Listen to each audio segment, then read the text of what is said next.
The Eastern Orthodox Church is probably, in my opinion, one of the most beautiful Christian denominations in existence. You may have seen the candles, the incense, and the icons that all come together to form one beautiful tradition. However, the church in itself has an interesting history, which for one millennia shared with the Roman Catholic Church. However, the Eastern Church would split off, and for another 1,000 years wouldn't dare to go anywhere near the Roman Catholic Church. But why did this happen, and what does the future hold for this church? Hey everyone, welcome back to another episode of the Theology Nerd. If you don't know me, I'm Aditya, and I'm a self-taught theologian trying to make sense of the world around me. And today we are discussing Eastern Orthodoxy. Now, to many of you, the Eastern Orthodox Church would be famous for its unique expression of worship. In fact, the church challenges every possible aspect of your stereotypical conventional church. Instead of the usual town hall with a cross in the middle, the Eastern Orthodox Church features tall ceilings, the elaborate iconostasis, candles, incense, and venerations of saints, which are all common and beautiful as aspects of the Eastern Orthodox Church.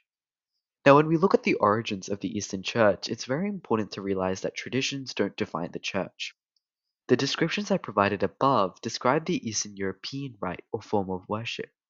Each apostolic church would usually have a few variations as to how the liturgy and sacraments are administered, which is known as rite. Hence, a church isn't defined by its rite, but rather by its doctrine. Apologies. This doctrine had remained quite consistent with most of the Western Christian world for about 1,000 years until an event we now know as the Great Schism. Now, as the name implies, this was one of the biggest splits in the Christian Church has ever faced, where Western and Eastern Europe not only remained divided politically, but also spiritually, and it would take over 1,000 years before the churches would ever interact with each other again. Now, it's important to realize that the events of the Great Schism didn't all occur in one go. It was a process that took time. In fact, many experts and scholars do say that the East and West for the past century had in theory been separate, even though even though both parties had on paper recognized each other as Christian. The reasons for this are widely regarded to be political, where events such as the war on icons and the Crusades will play major roles. So let's try and understand the Eastern Orthodox perspective on this conflict. One of the key reasons as to why this conflict even occurred in the first place is, of course, disagreements on rite and icons. Now, today you'll see the Roman Catholic Church, the church that was and is based in Rome, include and accept a variety of different rites, e.g., the Eastern Rite, and most contentiously continues to engineer new rites, such as the Novus Ordo and the Amazonian Rite. This act of open arms wasn't exactly something you would have seen. Apologies, my words aren't wording today, but this act of open arms from the Roman Catholic Church isn't exactly something you would have seen a few thousand years back. Now, during the Great Schism, Rome was essentially trying to establish its authority over other churches through the papacy. The idea of the papacy is one that develops over time, and in my personal opinion, involves a dangerous series of assumptions and inferences of scripture. But that's beside the point. What I'm trying to say here is that the clergy of Rome had essentially convinced itself that the see of the Bishop of Rome held supreme governance over the rest of the Christian Church. Now, the Romans practiced the Western Rite, or the Roman Latin Rite, a form of worship that is defined by its simplicity and humble nature. For me, I see it as a very humble rite in comparison to the Eastern Rite. Although today Western Rite Christians, which include Roman Catholics, High Church Protestants, and Western Rite Orthodox, accept the use of icons, back then it was seen as violating a fundamental principle of the Ten Commandments, which essentially states not to make an image of God. Rome, believing itself to be superior over the rest of the Christian Church, believed that Eastern Christians, whose whole identity was and is icon veneration, were no longer Christian and were committing a grave sin against God. For this reason, the Pope sent delegates to Constantinople, and they essentially announced a set of rules the Eastern Orthodox would have to follow. The Eastern Orthodox, believing themselves to be correct in their own liturgical faith, denied these orders. This would lead to an ensuing conflict between Rome and Constantinople, where even political relations would begin to sour. If you are interested in learning more about these events, I advise you that you have a look at a podcast by Eva Schubert that is titled Villains and Virgins Podcast, where she does a series on the Great Schism. It was this podcast that ultimately inspired me to start delving into my Christian studies and proved to be quite useful in trying to understand this conflict in much more detail than I'll go through today. I'll put a link in the description. Anyway, so with church history out of the way, let's try and understand the church's structure and leadership. Following the schism with Rome, authority over the Eastern Church went to the Patriarch of Constantinople. This was because Constantinople was a major center for Christian study and worship in the Byzantine Empire. Now, many people might think of the Patriarch of Constantinople as a similar figure to that of the Pope, but this would be incorrect. In fact, Eastern Orthodoxy as a whole denies the Roman Catholic concept of the papacy and the idea that the Pope is infallible and has authority over the whole church. Instead, the Eastern Orthodox keep the Patriarch of Constantinople as a figurehead over the whole church, but in reality only has authority over his own jurisdictions, which would include Turkey, Greece, Cyprus, etc. Although Constantinople continues to claim that the Patriarch has other unique responsibilities, such as resolving schisms within the church, within the Orthodox Church as a whole, this belief is highly contentious. However, the Patriarch of Constantinople, generally speaking, has a symbolic position in the Church, and is often referred to as His All Holiness, in contrast to the common His Holiness. He is also referred to as the Ecumenical Patriarch of Constantinople. Underneath him are the rest of the patriarchs. The Patriarch of Alexandria, Jerusalem, Antioch, Russia, Serbia are among many of the patriarchs. They hold authority over their own respective jurisdictions in Europe and are equal to the Ecumenical Patriarch in terms of their authority over these jurisdictions. Underneath them are the archbishops or metropolitans, who oversee various dioceses and their jurisdictions. Underneath them are the bishop and clergy, who play a small and essential role in interacting and providing for the laity. The clergy includes monks and priests, monks being those who have renounced women and marriage, and priests being clergy who have married and have kids. The Eastern Orthodox Church permits clergy to be married, but the married clergy are barred from high positions in the church, such as patriarch and metropolitan. A famous type of clergy that hails from the Eastern Orthodox Church is the great schema monks. These monks are renowned for their reclusive nature and unique clothing, in which they wear vestments that have prayers and Christian symbols drawn all over them in white. The thumbnail which will feature a photo of the Great Schism on the left. The Eastern Orthodox Church also has nuns, but these nuns are not allowed to serve the Eucharist during the Divine Liturgy, which is the Eastern Christian equivalent to Mass. These nuns are also not permitted to marry. Underneath them are the archons, who are senior members of the laity in the church.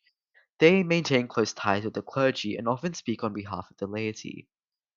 Now, apologies, I skipped the archons, but before the archons and underneath monks and nuns are deacons. Now, deacons are think of them as altar servers. They're part of the clergy, but they rank the lowest in terms of clergy. So, in the Eastern Orthodox Church, there are three levels of clergy.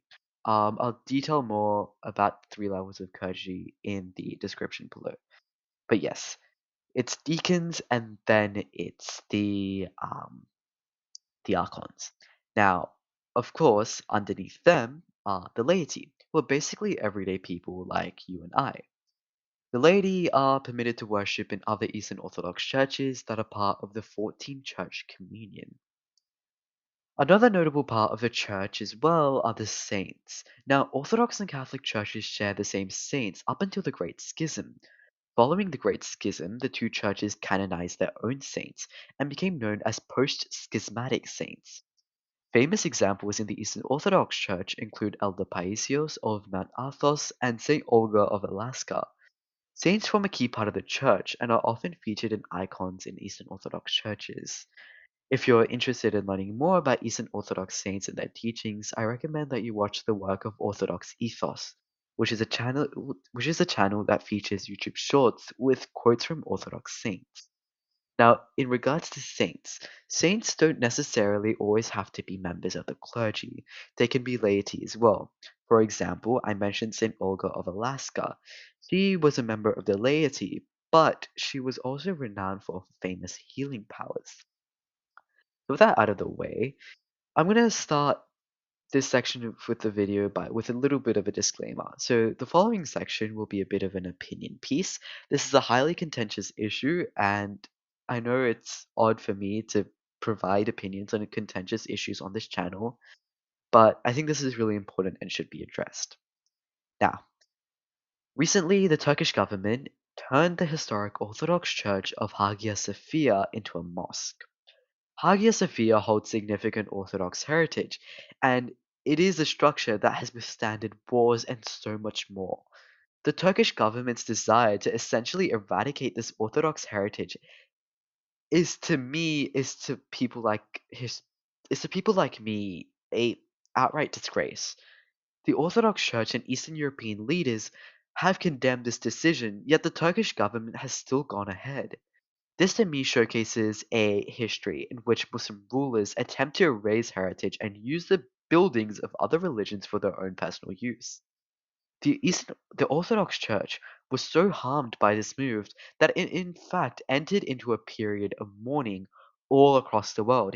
Even here in Australia, His Eminence Archbishop Macarius of Australia issued a sort of state of mourning for all the churches in Australia. So essentially, this is a huge issue for Orthodox Christians and people like me who value history and religion. Now, let me clear anything people might be suggesting about me. Now, I don't think Islam is a bad religion. I definitely do believe that there are definitely a lot of misconceptions about the religion. But destroying other religions isn't a solution if you want to promote your own religion. It just makes you look like someone who just doesn't value human society.